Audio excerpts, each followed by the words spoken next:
Hey, this is our third to last show of the year, Ben. Don't know about you, but I'm ready for downtime. Yeah, but it's not true at all. That's not true at all. We're lucky. We're lucky at Good Movie Monday if there's two, despite not actually officially being back. We don't get. We're lucky if there's 2 weeks downtime before I start getting text messages. I've been thinking about next year's show. Hey, I'm spent. I'm spent, and right now I'm also recovering from a bit of a party, as I assume you are, although you didn't quite get as messy as I did. No, I avoided the mess. I saved the mess for when I got home, if you know what I mean. Well, only like a matter of days after that big party that we had, my entire plumbing backed up, and like I almost had shit everywhere, man. Like, imagine if Like that had happened during the party. I left that party early. It couldn't have possibly have been me. Well, you know, it's somebody. I don't want to point That's fingers. my story. But speaking of plumbing, that's the hilarious. The hilarious thing is the reason we aren't recording together this week is because I was due to fly up to Brisbane. I am not flying up to Brisbane because I have severely damaged my ankle in a toilet-related mishap. Because I decided foolishly to watch part of the latest episode of Yellowstone while I was sitting there, and that literally set my leg to sleep. So when I got up, when I finished my business and stood up, my leg had completely gone to sleep, and by I mean like not pins and needles, like it was dead. It was like someone had flicked off the nerve. So I almost went ass over tit into the glass shower screen. Jesus. Next to the toilet. But yeah, totally put all my considerable weight onto my ankle that was not in any position to support my weight. I'm now on crutches. It is a disaster, but I'm glad if it was going to happen anywhere, I'm glad it happened because of something I was doing in the bathroom. Well, yeah, Yellowstone is quite an appropriate title. Yeah.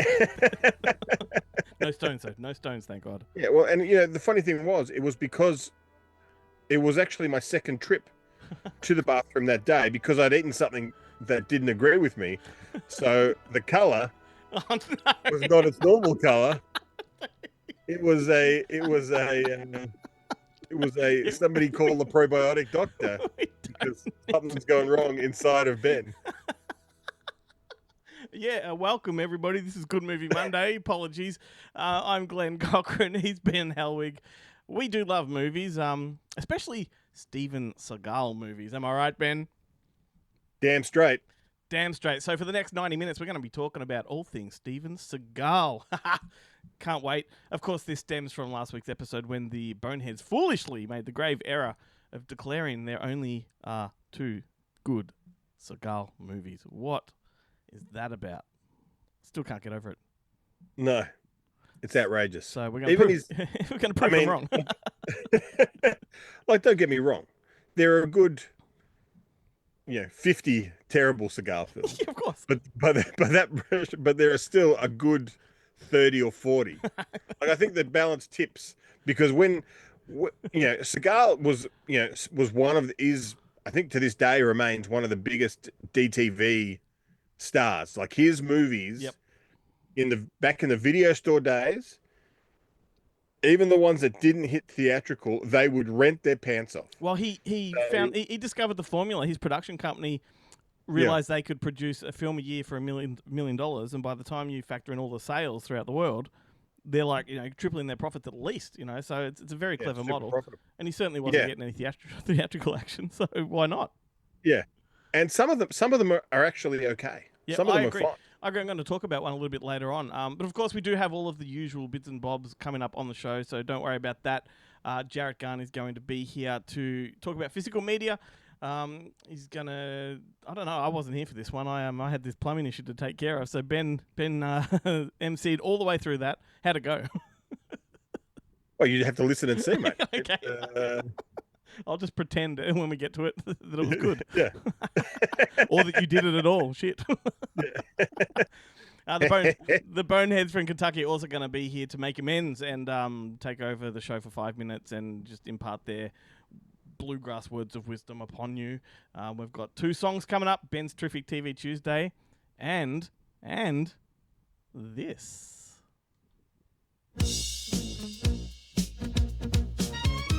It's time for Glenn and Ben.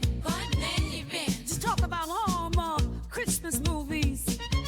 'Cause it's their show, and they'll do it if they want to.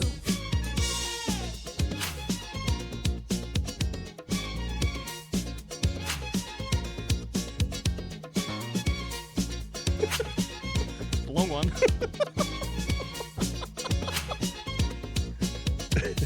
There we go. Far out, dude. Ben cannot hear this right now. I'm just bobbing my head to nothing. He was sitting there in silence. And that was a really long one. What the fuck? It was a really long one.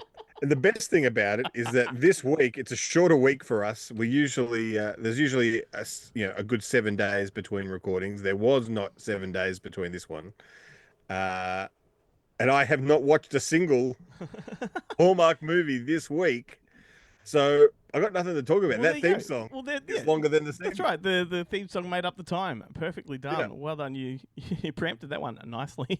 But what I can talk about that's just landed in cinemas that I saw the other night is the new Pharrell Williams movie Piece by Piece that I wanted to quickly mention. I highly recommend this. In fact, this might make my top 5 of the year.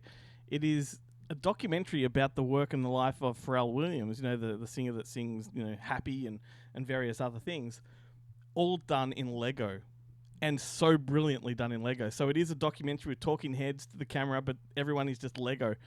And it's wonderful. It's like this really, really life-affirming, pulse-pounding, soundtrack-driven documentary that goes from his days at Venice Beach as a child, working up through the corporate ladder, doing corporate jingles. I'm not going to spoil anything, but he's done some major ones that are a real shock when you actually watch the doco and discover. All the way through to his NERD days, all the way to his solo stuff. It's just a really fantastic doco, and everyone was shocked. We were in the cinema, and I could hear people behind me talking about how this is going to suck, and this is just another dumb Lego movie, and what's Pharrell Williams doing making a fucking cartoon? And every single one of them walked out thinking this was fucking amazing. So just want to add that as a theatrical recommendation. Everyone should get out and see it at the cinemas, because it's loud and it's fantastic. I'm going to be very interested to see this top 5 list of yours at the end of the year, because I think in the last 7 or 8 weeks, every week you've come with one going, I think this is going to be in my... It's a tussle. It's a tussle. I haven't seen a single one of them. My top Not two, one of the ones that you've... My top 2 haven't budged, but 3, 4, and 5, they just sort of in and out. So it will be interesting. Yeah.